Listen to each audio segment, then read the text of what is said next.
In a major diplomatic development, India and Pakistan foreign ministers held direct talks for the first time in nearly a decade. Indian External Affairs Minister Dr. Jaishankar and Pakistan's Deputy Prime Minister and Foreign Minister Mohammad Ishaq spoke twice in less than 24 hours.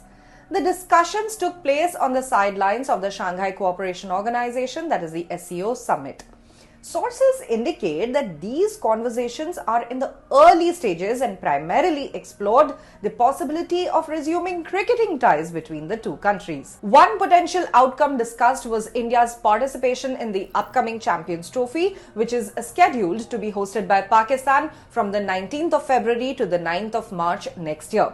This would mark the first time in 17 years that the Indian cricket team would travel to Pakistan. The two leaders first spoke at a dinner hosted by Pakistan Prime Minister Shehbaz Sharif for the SCO leaders. They later decided to continue their conversation over lunch the next day following the SCO plenary session. Pakistan's Interior Minister Syed Mohsin Raza Naqvi, who also chairs the Pakistan Cricket Board, was included in the discussions. The PCB has been pushing for India's participation in the Champions Trophy and has offered various scheduling options to accommodate the Indian team's busy calendar.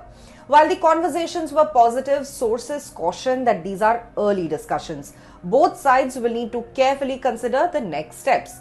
However, the lack of provocative statements and the positive atmosphere mark a shift from previous tensions seen at the SCO meeting in Goa in 2023. At the Goa meeting, Jaishankar had targeted then Pakistan Foreign Minister Bilawal Bhutto Zardari, calling him a spokesperson for the terrorism industry.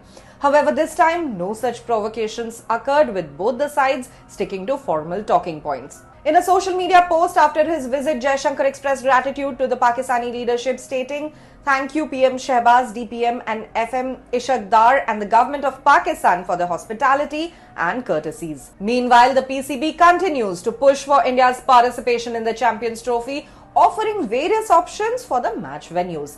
Lahore has been proposed as the primary venue, with suggestions for additional games in Rawalpindi. These discussions could pave the way for a historic visit by the Indian team next year. However, both teams have packed international schedules leading up to the event. Pakistan is currently engaged in a series with England, and India has commitments in South Africa and Australia. Scheduling a bilateral series before the Champions Trophy would require adjustments to both teams' calendars. While still in the early stages, these talks open a new window for diplomatic and sporting engagement between India and Pakistan. All eyes are now on whether cricket can help mend relations that have been frozen for years.